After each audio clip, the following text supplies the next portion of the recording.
Hello and welcome to another review here, and today I'm doing a classic review. And I understand that this movie might not be considered a classic, but I'm doing it, and it's an older movie, so I call it a classic. Argue with me in the comment section down below. But we're doing The Last Action Hero today, and before I get into it, I have to say a spoiler alert. I'm not going to try to spoil everything, and seriously, if you don't want this spoiled, go watch the movie. It's pretty fun. But also, before I get into the review, the channel has a new Facebook page. It's facebook.com/ccinemareviews page, so definitely check us out there. We're also on Twitter at ccinemareviews, so if you ever need to tell me anything or tell me a movie you'd like for me to review, definitely tell me on one of those two platforms or in the comment section down below. With that being said, let's get into the review. So, The Last Action Hero.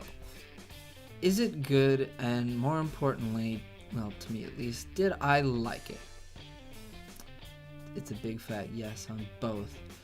To be honest with you, this movie came out in 1993, directed by John McTiernan, starring Arnold and Charles Dance, who is Tywin Lannister in Game of Thrones, so always good to see a Game of Thrones actor in something. This movie, quite honestly, won't win any Oscars. Probably didn't win any Oscars, didn't get nominated for any Oscars back in 1994. But to be honest with you, it doesn't need to. This movie's called The Last Action Hero. It's not called the Oscar bait movie. It's tongue-in-cheek. It's an action movie. It's an action movie starring Arnold Schwarzenegger.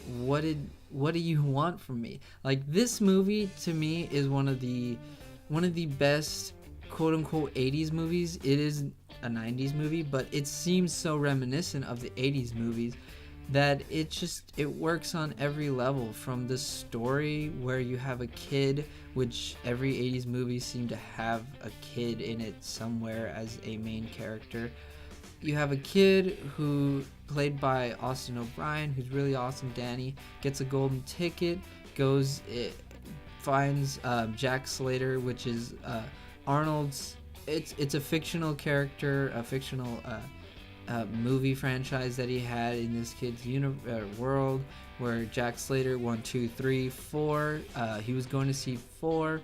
He gets a magical ticket. He gets to get thrown into the movie itself, and again, this movie's not going to win you Oscars. It's not going to win you Oscars for Best Acting, although everybody does a great job, and that's the thing that's so much that I find so enjoyable about this movie, is that you have amazing actors like Charles Dance totally committing to a character that is over the top. He's such a quote-unquote action villain, where he's over the top. He has a gimmick, a glass eye, But the way he plays it is just so fun, because he's so serious and he takes his role very seriously, and it's such tongue-in-cheek. This movie has references for days. The characters, Arnold is such a meta, that character is such an Arnold character.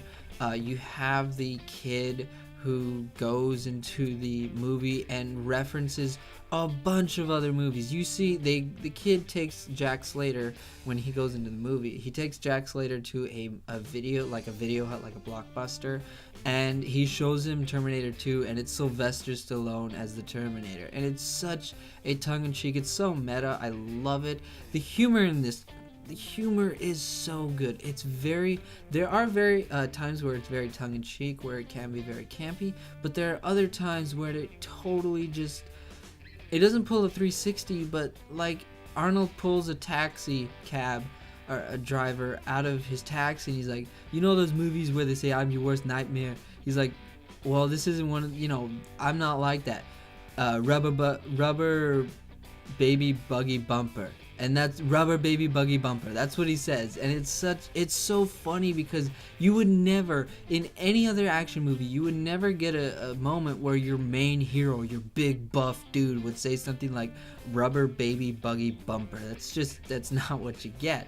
the references are out of this world. You have the T-1000, I think it is, the metallic one in Terminator 2. The dude, when they're walking through the police station in Jack Slater's world, you see that the T-1000 walking out. You see the lady from Basic Instinct standing right there. They have a cartoon cat as part of their police force. It is such a good movie that has so many references that are so fun, and it's very tongue-in-cheek, and it's breaking the fourth wall, and it's things like that to me that make this movie so fun, is because the 90s were kind of the end of that 80s action where it's, the character, your main character is a bit like a crazy buff dude who says one-liners and they're all cheesy, but yet he says them kind of with a wink and a nod, and this movie just honestly, it's a love letter to those kind of movies, and it totally works, and I enjoyed every minute of it.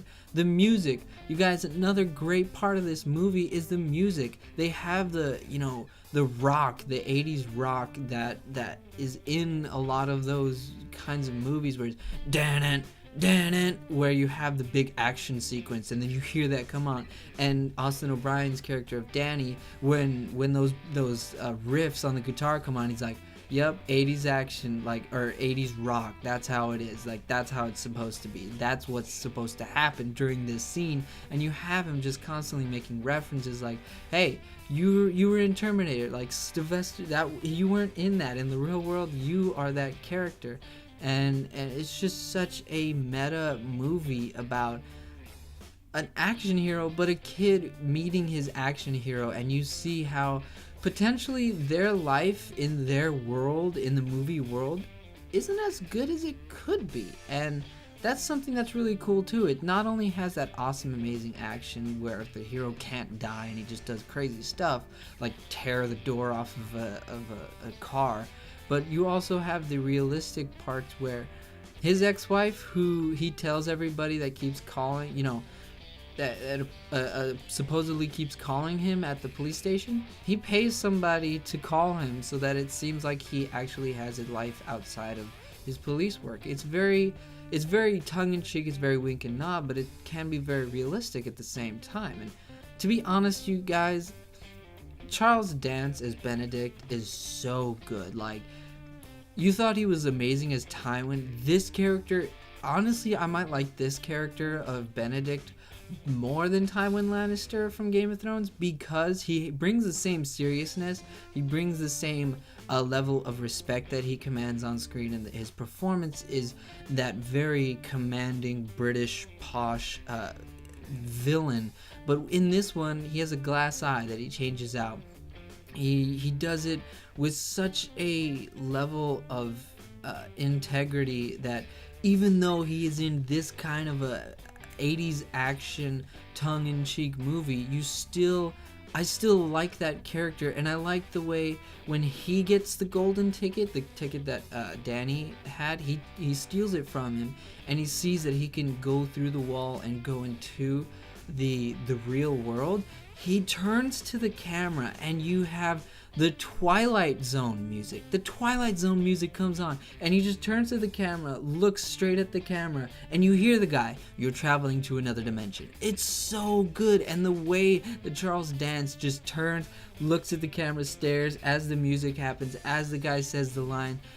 Honestly, Charles Dance might be the best part of this movie to me, and like I said before, this movie is not gonna go down as the one of the Oscars top 100 or AFI top 100. But to me, in order to be a classic, sometimes you don't need to win all the Oscars. Sometimes you don't need to be the Godfather. This movie made my popcorn, well, I didn't have popcorn. This movie made my snack of choice taste good and put a smile on my face for the entire time that I watched this movie. And to me, that's what makes a good movie. If you can have fun while watching a movie, I think that's a good movie. And that's why people like bad movies, even sometimes, like The Room, how that one is just such a cult hit. Yeah, it's not a perfect movie, but you still have fun watching it, and that's what, to me, makes a good movie. So even though this movie might have a horrible score on Rotten Tomatoes, and Roger Ebert might not totally love this movie, I liked it. It was really fun. I had a great time watching it, and that's a good movie to me. Even I don't care if the critics and every person who comes out of film school says that it's garbage, that it's butt cheeks. It doesn't matter to me because this movie was fun. It made my day, and that's all that I could really ask. But that's my thoughts on it. I want to know what you think about this movie, so I need you to go into the comment section down below. Tell me your thoughts there, or like I said, on Twitter at C Cinema Reviews, or the Facebook page C Cinema Reviews page. So definitely tell me your thoughts whenever and wherever you want, and I will see you next time.